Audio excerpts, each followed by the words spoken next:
Salut les mobeurs. Donc la vidéo sur le principe de l'embrayage de la Moto Bécane 51.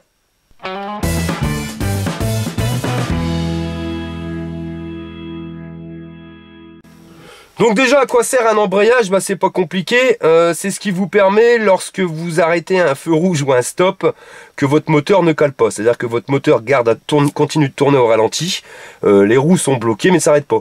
L'embrayage a été créé par monsieur Bidalot, ça c'est une chose à savoir, et à l'époque les mobylettes n'avaient pas d'embrayage, étaient en prise directe. Donc vous poussez, vous démarrez, vous sautez sur la mobylette, vous partez avec, et quand vous vous arrêtez, le calé, il fallait automatiquement repousser pour pouvoir redémarrer. Donc l'embrayage. Vous avez deux parties. Vous avez partie fixe et partie mobile. Donc ça, ceci, c'est ce qui va être raccordé. Donc cette partie-là, voilà. Cette partie-ci, c'est ce qui est raccordé directement à votre vilebrequin. Donc ce qui tourne au niveau de votre moteur. Le vilebrequin, piqûre de rappel, voilà, c'est ça. Quand votre moteur tourne, le vilebrequin tourne. Le vélo ici, hop, va tourner. Et votre cloche est directement raccordée dessus et elle tourne en même temps que le moteur. Si le moteur ne tourne pas, cette cloche ne tourne pas. S'il tourne, elle tourne exactement à la même vitesse que le moteur. Voilà. Ensuite, on a une deuxième partie. On va dire la partie fixe, celle qui bouge pas, mais qui va finir par bouger quand même, mais qui reste là et qui va être entraînée. Alors, comment ça fonctionne un embrayage? Au mode arrêt, vous êtes à l'arrêt. Donc à l'arrêt, on est bien d'accord, le moteur ne tourne pas, donc cette cloche-ci ne tourne pas. Vous allez soit pédaler, soit mettre un coup de kick, soit pousser la bécane, le fonctionnement sera exactement le même au final. Vous allez avec votre courroie, vous allez entraîner cette partie-ci. Vous voyez, la courroie qui est raccordée ici, quoi qu'il arrive, à partir du moment où ça tourne, ça va nous faire tourner, donc la partie fixe. Quand on regarde à l'intérieur, on voit qu'il y a des mâchoires. Vous voyez, elles sont là, raccordées à un ressort. Donc, quand vous allez faire tourner votre courroie, vous allez faire tourner cette partie-là. À partir d'une certaine vitesse, l'effet centrifuge, les soreuses à salade, va faire que, vous voyez, ça s'écarte. Les mâchoires vont venir s'écarter et, avec les garnitures qui sont ici, vont venir plaquer l'intérieur de mon embrayage, vous voyez. Donc ça, c'est emboîté dedans. Vous voyez, si jamais les mâchoires qui sont ici s'écartent, automatiquement vont venir se coller sur les côtés. Donc vous poussez votre bécane. Ok, ça fait tourner ça. À partir d'une certaine vitesse, l'effet centrifuge qui fait que ça va coller la partie embrayage. Cette partie-là est raccordée au vilebrequin de votre bécane. Donc, vous commencez à pousser, ça y est, elle commence à accrocher. Donc, vous allez faire tourner le moteur. Vous faites tourner le moteur, donc là, vous allez le démarrer. Le moteur démarre, et là, vous arrêtez de pousser.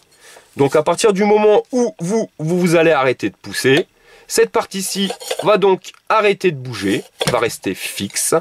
Et les mâchoires à l'intérieur, n'ayant plus de système centrifuge, vont se replaquer. Et on va dire que les mâchoires n'agrippent plus l'embrayage. Donc le moteur tourne, vous venez de le démarrer. Donc par contre, cette partie qui était fixe au début devient mobile. Et elle tourne à la même vitesse que le moteur. C'est-à-dire que si le moteur tourne à 800 tours minute, votre cloche va faire 800 tours à la minute. Même principe que les mâchoires. Ici, comme vous pouvez le voir, il y a des lamelles. Donc là, il y en a 4. Et les lamelles, sous l'effet centrifuge, vont s'écarter. Vous voyez, on voit qu'elles s'écartent un petit peu. Et qu'est-ce qu'elles vont faire? Eh bien, elles vont venir, pareil, mais plaquer l'intérieur ici de la partie fixe, celle qui est raccordée à la courroie. Donc, on est au ralenti. Les lamelles ne vont pas assez vite, elles restent bien collées.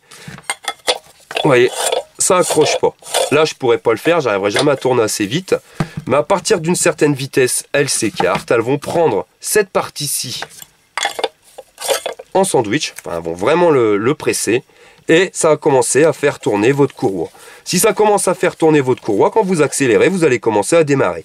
Plus votre moteur va aller vite, plus les lamelles vont se plaquer directement, vous voyez, et plus vous allez monter dans les tours. À partir d'un moment, une certaine vitesse, quand vous allez monter dans les tours, cette partie-ci tourne. Donc qu'est-ce qui se passe? Bah, pareil qu'au démarrage, hein, quand c'est vous qui la poussez. Les mâchoires donc vont se pousser vers l'extérieur et vont venir à nouveau plaquer l'intérieur de l'embrayage. Donc pour être clair, vous avez cette partie-ci qui va plaquer, cette partie qui va coller à cette partie-là à l'intérieur, et vous avez cette partie-ci qui va coller à celle-ci par l'intérieur. Donc finalement, les deux vont devenir solidaires et votre embrayage se renforce. Le même système que la 103, et là, votre embrayage est vraiment renforcé. Et voilà, et ce qui permet de tourner. Donc dans la logique, quand c'est comme ça, vous avez cette partie-ci qui va tourner exactement à la même vitesse que celle-là. Donc voilà tout simplement le principe de l'embrayage sur la 51.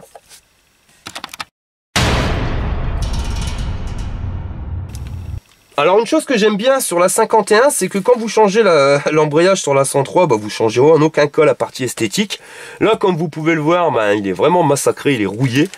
J'ai commandé la pièce à la mobilette.net, donc je ne vais pas la déballer pour pas mettre mes sales doigts dessus. Vous voyez, l'embrayage, quand vous l'avez, bah, vous le recevez chromé. Donc finalement, je vais récupérer un embrayage tout neuf. Bon, à l'intérieur, il est un peu dégueulasse, donc ça, je referai un tuto là-dessus sur la remise à neuf d'un embrayage, que je referai directement par la suite. J'ai commandé les pièces, je les attends. Donc voilà, salut les mobers!